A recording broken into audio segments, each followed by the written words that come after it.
So this is the Thunderslot Elva, ELVA, the Elva, McLaren Elva.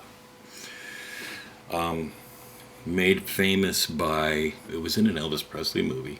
There was one, Elvis Presley drove it in a movie that I can't remember the name of for some reason. But anyway, super sweet race car. Now the reason I'm doing this is because, well, now I have two of them, so I wanted to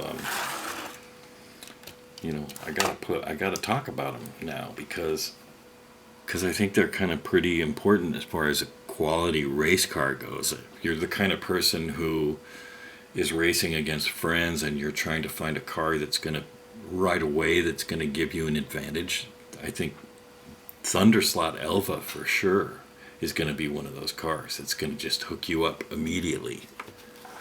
So this was the first of the Thunderslots that I got, and when I got it, I thought I needed a companion, and that's when I picked up the Lola.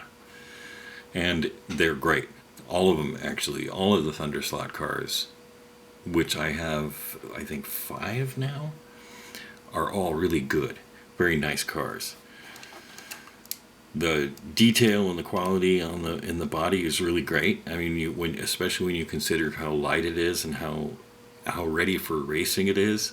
It has very few parts that are going to break off when you're racing. There's not a whole lot of things that are at risk of breaking, which is nice.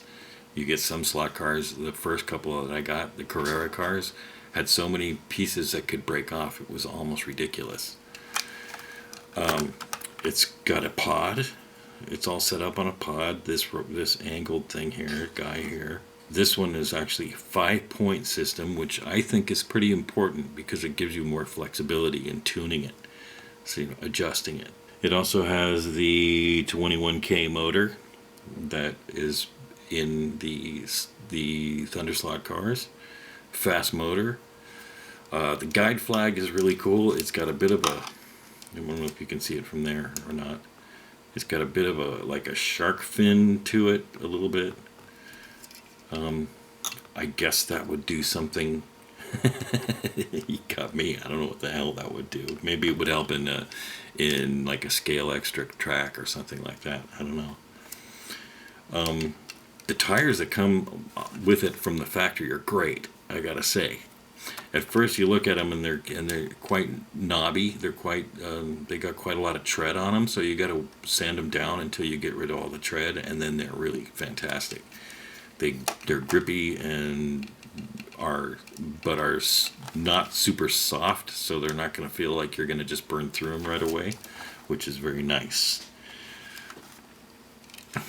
These two cars will run magically fast together.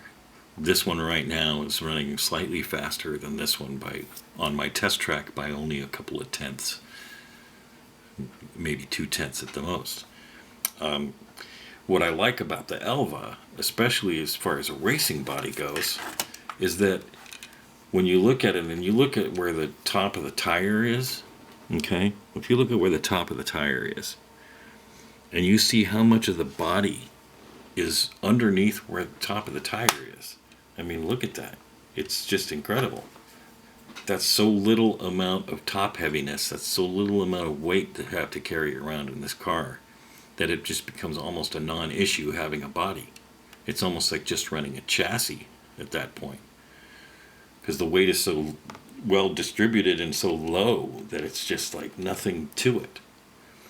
You know, it's compared to another car, like say, comparing it to like say a GT40, which has a whole lot of stuff going on above the top of the tire, so you've got a whole lot of this weight that's going to be slopping around. But on this, you don't have that. So you have, I think, an advantage as far as racing goes. You have the same idea with the Matra from Slotted. The same idea, I think, with the 908s from NSR. The Mosler from NSR, which I don't have a picture of, I don't think. If you find a car that's got a really low center of gravity like that, a really low body, that's almost certain that that car is going to haul ass. So that's one of the reasons that I got the second one, was because I wanted to be able to race two of them and just go head to head and just be like, yeah, okay, here's the deal. Plus, I really like the Elva. I think it's really great. There's a couple of other liveries available. I think I'm going to stop here, although there's one more I might pick up. So, but I think overall, these are great for your home track. If you have standard Carrera and or Scale Xtrix cars and you're looking to upgrade, it's fantastic upgrade. I mean, NSR and Slotted are also great upgrades too, all of them. So it would certainly fit right into those general categories. Plus, the nice thing is you can race them right along with those other brands. So they have essentially the same motors in them, they have essentially the same layout, essentially the same setup. It's all design choices and weight and some other things, but in the situation with these, it's got a bit of a larger axle, so there's a bit more heft in the back, I think. So that's it. That's the McLaren Elva number 2 and the number 47. Both cars, total shredders.